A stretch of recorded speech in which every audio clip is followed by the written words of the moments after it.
Assalamualaikum warahmatullahi wabarakatuh. Demonstrasi kontekstual coaching untuk supervisi akademik. Siti Anissa, CGP Angkatan 9. Kelompok 2, Fasil Bu Asi dan PP Bu Ambari. Assalamualaikum warahmatullahi wabarakatuh. Kami, calon guru penggerak Angkatan 9 dari Provinsi DKI Jakarta, akan melakukan demonstrasi kontekstual modul 2.3 coaching untuk supervisi akademik bersama Saya Siti Anissa dari SDN Rawabadak Utara 07. Saya Liani Aldawati dari SDN Semper Barat 07.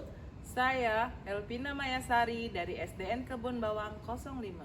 dan saya sendiri Nur Ayu Ningtyas dari SDN Semper Barat 03. Selamat menyaksikan.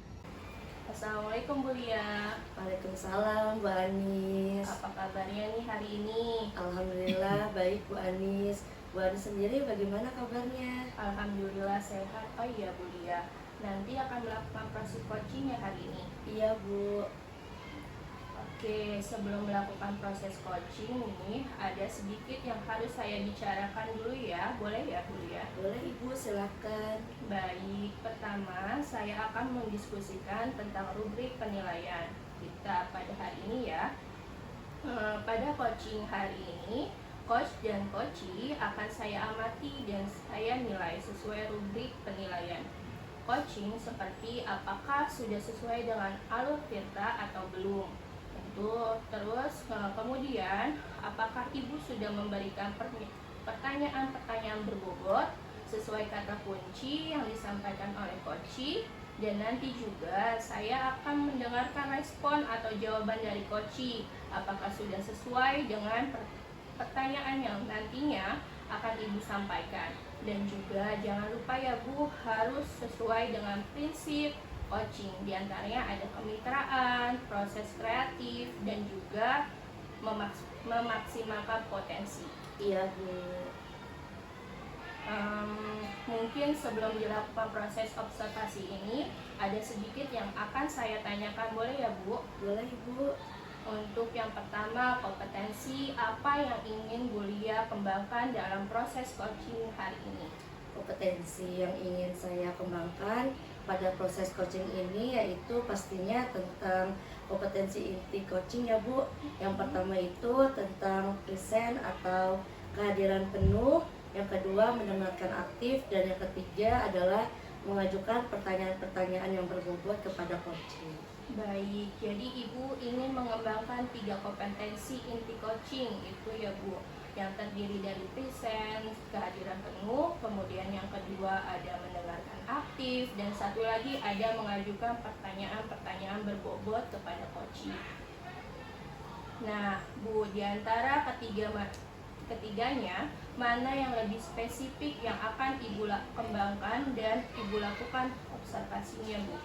Yang lebih spesifik sih yang ingin saya kembangkan itu yang pertama mendengarkan aktif ya Bu, kemudian nantinya bisa mengajukan pertanyaan yang berbobot kepada coaching. Baik, jadi ada 2 ya Bu yang akan Ibu kembangkan lebih spesifik, yaitu mendengarkan aktif dan mengajukan pertanyaan berbobot. Iya Bu. Nah, kira-kira nih indikator pencapaiannya itu apa sih Bu? Indikator ketercapaian yang ingin saya dapatkan pada coaching hari ini yaitu saya ingin nantinya coaching itu bisa menemukan solusi dari permasalahannya, atau coaching tersebut mampu nih untuk menemukan langkah-langkah dalam mengatasi permasalahannya. Oke, baik.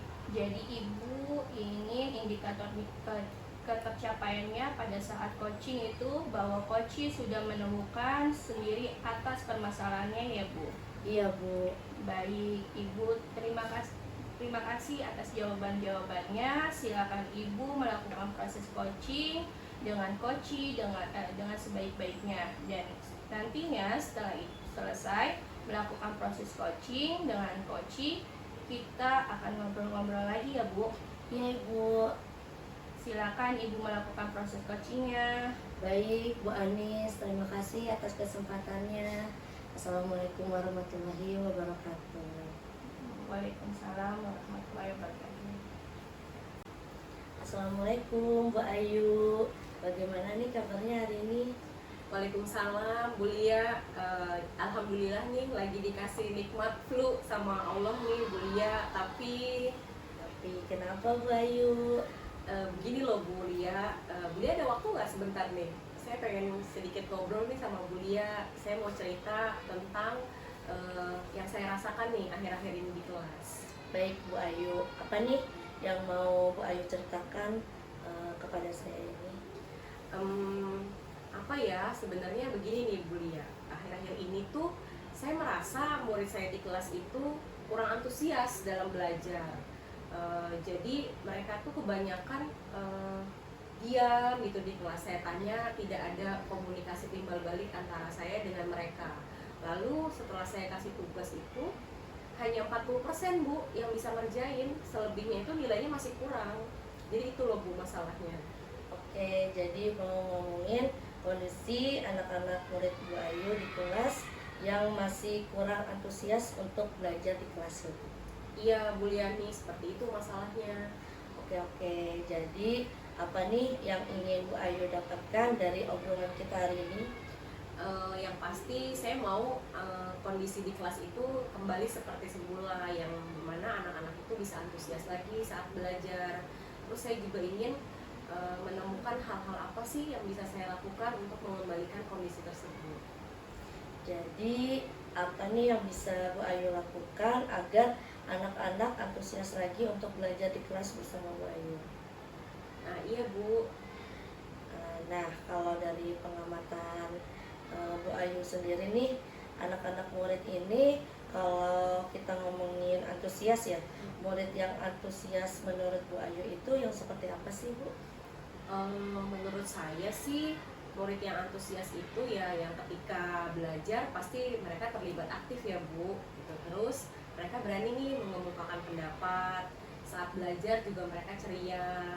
Terus di akhir pembelajaran mereka itu yang pasti bisa menjawab setiap tugas yang saya berikan. Itu sih Bu menurut saya bagian dari antusias murid di kelas. Ya, berarti jadi anak murid itu aktif, berani, ceria, dan bahkan bisa mengerjakan soal evaluasi dengan benar ya. Nah, itu yang idealnya ya menurut kita. Nah iya seperti itu Bu. Kalau anak-anak itu sekarang kan ada di level itu kita bilang 10 ya Bu ya. Namun menurut Bu Ayu nih, sekarang anak murid Bu Ayu itu ada di skala berapa sih Bu? Kalau bicara skala atau level itu beragam ya Bu gitu. Ada yang di angka 5, ada juga yang di angka 4. Karena kenapa saya bilang seperti itu? Karena kan memang kita tidak bisa sendiri ya Bu kerja untuk anak-anak itu, harus ada kolaborasi dengan orang tua. Tapi secara garis besar ya bisa dibilang ada di level 5 lah anak-anak saya sekarang itu. Nah, ini sekarang itu kan di level 5 ya. Menurut Bu Ayu sendiri nih sebenarnya ingin melihat anak-anak Bu Ayu itu ada di level berapa Bu untuk antusias mereka saat belajar itu? Sebetulnya sih sekarang itu sih Bu yang saya pikirkan gitu. Saya masih bingung nih anak-anak itu harus ada di level berapa nih untuk peningkatannya gitu. Tapi yang pasti apa yang bisa saya lakukan nih untuk mengantarkan mereka itu ya minimal mereka sampai di level 8 lah sudah cukup baik menurut saya. Nah, sekarang apa nih yang bisa Bu Ayu lakukan untuk mereka itu, anak murid tersebut itu bisa sampai ke angka atau skala 8 itu? Ya sebenarnya sih Bu, sebelum saya melakukan rencana yang saya lakukan ya saya mengingat kembali nih ke belakang gitu. Sepertinya pembelajaran yang saya lakukan nih di kelas itu mungkin suasananya itu membosankan ya menurut buat mereka gitu, menurut saya. Terus mungkin saya juga terlalu monoton yang hanya ceramah aja gitu kan kepada mereka, sehingga yang dominan itu justru saya di kelas. Harusnya kan memang murid ya Bu yang dominan di kelas gitu. Terus saya lebih banyak saya yang berbicara, saya yang lebih banyak bercerita. Terus saya juga mungkin tidak memberikan kesempatan nih Bu kepada mereka untuk mereka itu aktif berbicara saat pembelajaran. Sepertinya sih seperti itu ya yang terjadi di kelas saat ini. Oke, jadi belajarnya monoton, terus Bu Ayu ini mendominasi kegiatan di kelas ya, sampai tidak memberikan kesempatan murid untuk aktif belajar di kelas. Begitu ya Bu Ayu?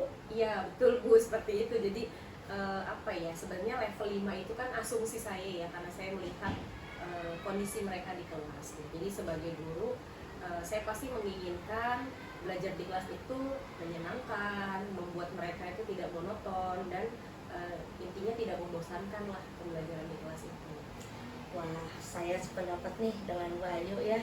Lalu untuk melihat kondisi sekarang ini, kira-kira apa sih yang bisa membuat anak-anak itu asik dan tidak bosan itu untuk belajar di kelas? Ya menurut saya sih belajar itu harus berpusat ya pada murid. Lalu murid harus diberikan kesempatan nih untuk mereka bisa aktif, terlibat saat belajar. Terus ditambah lagi kalau mungkin lebih asik itu mereka diberikan ice breaking gitu. Sekarang kan banyak nih referensi ice breaking, games gitu. Pasti saya yakin sih itu pasti bisa lebih menarik lagi gitu dibandingkan hanya sekedar ceramah aja dulu. Itu sih Bu. Luar biasa sekali ya Bu Ayu.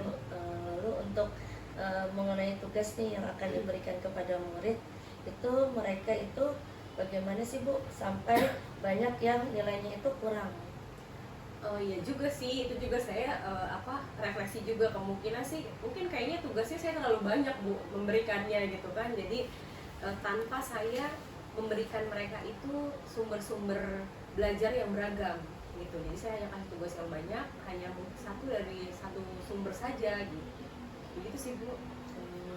Oke ya.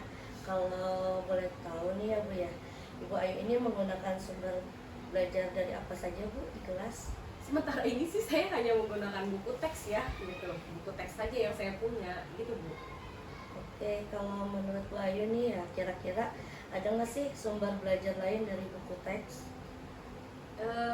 Pastinya ada gitu, dan pastinya banyak sumber belajar itu, misalnya video YouTube, terus artikel-artikel di internet, atau bisa juga sekarang itu kan anak-anak sudah mulai terbiasa ya dengan aplikasi yang lagi tren nih gitu, kayak TikTok gitu kan, atau Instagram. Itu kayaknya lebih bisa mengakomodasi sumber belajar buat mereka.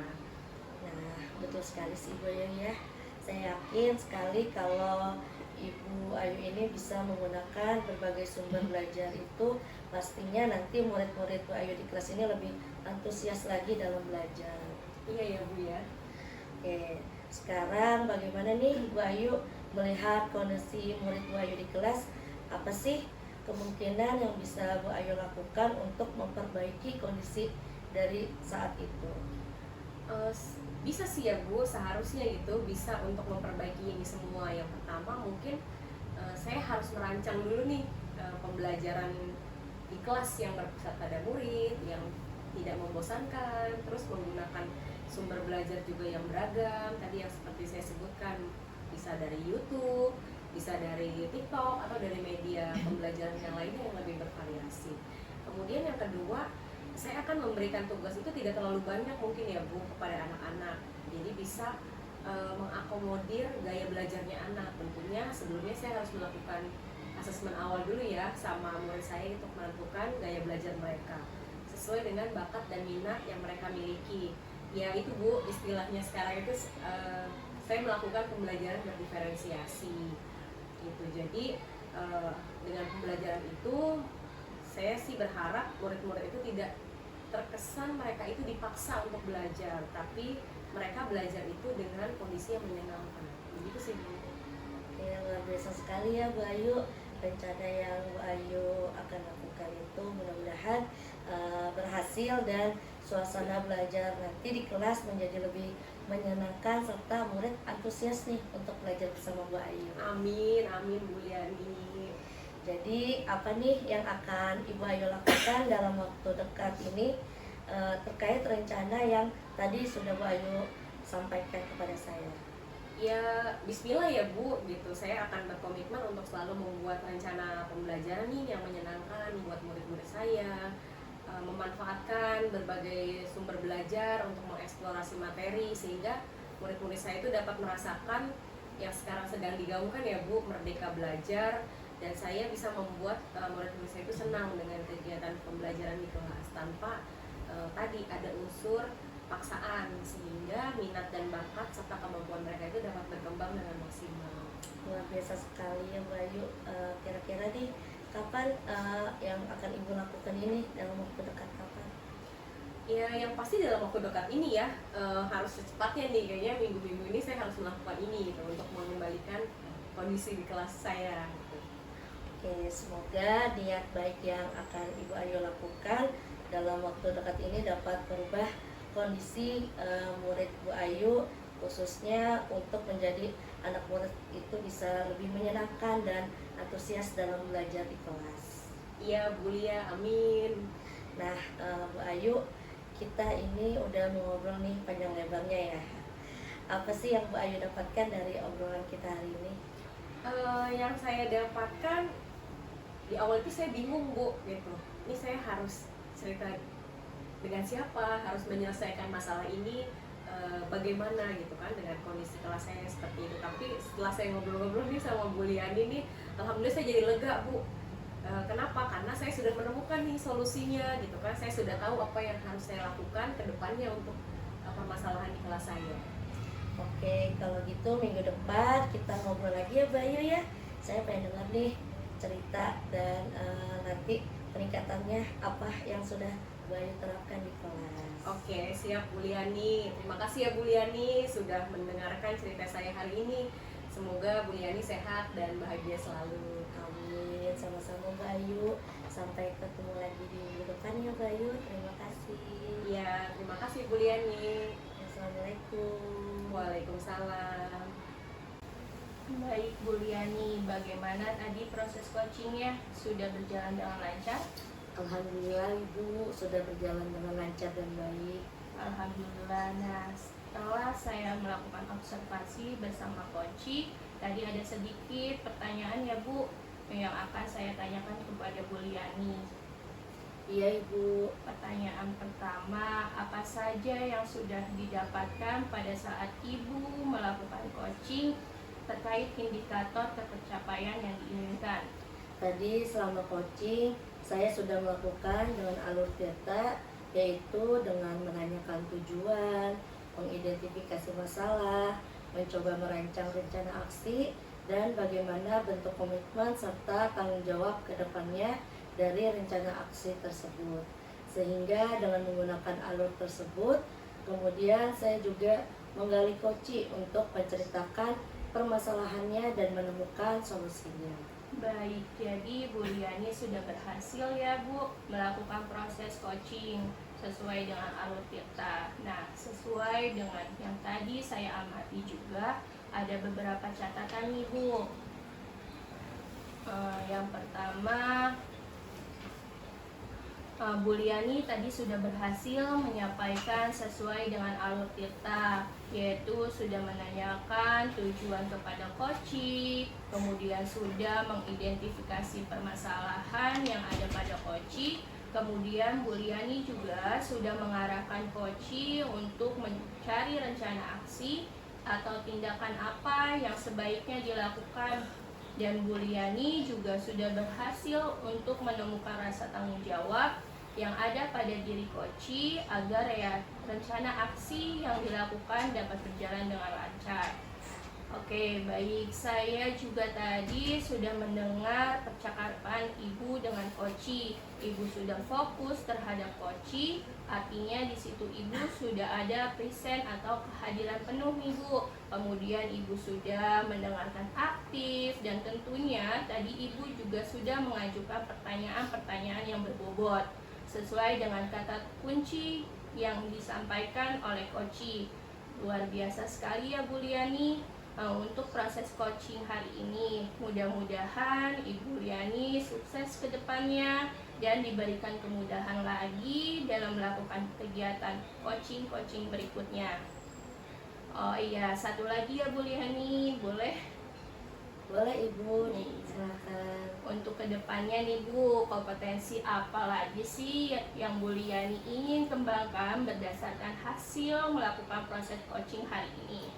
kompetensi yang ingin saya kembangkan, yaitu saya ingin lebih memahami lagi proses percakapan dengan alur tirta, sehingga nanti ke depannya bisa lebih baik lagi dalam melakukan proses coaching. Baik, Ibu luar biasa sekali. Jadi Ibu akan mendalami lagi ya alur tirtanya supaya lebih baik lagi ke depannya.